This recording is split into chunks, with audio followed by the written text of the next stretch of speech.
Bismillahirrahmanirrahim. Assalamu alaikum. Welcome to my technical channel Babul Ilm Learning Point.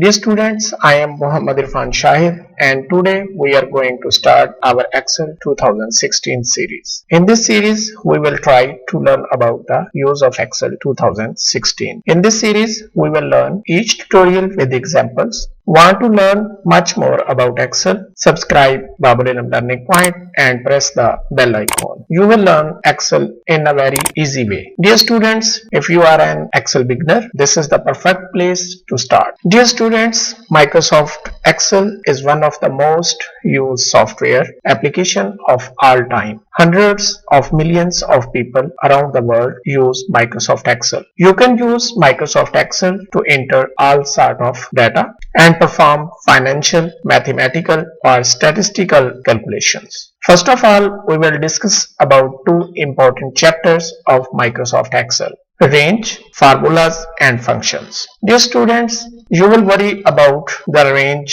and formulas of function. No need to worry. We are here to teach you. Dear students, a range in Excel is a collection of two or more cells. For example, when you select two or more cells, this is called the range. This chapter gives an overview of some very important range operation. We will discuss about this chapter in our next tutorial. Formulas and functions. A formula is an expression which calculates the value of a cell. Functions are predefined formulas already available in Excel. Dear students, we will teach about formulas and functions in our later tutorials. I hope you will enjoy this Excel series. That's end for today. The next tutorial will be about the range. To stay updated, subscribe Babul Ilm Learning Point and press bell icon. That's all for today. See you in our next tutorial. Until then, Allah Nigeban.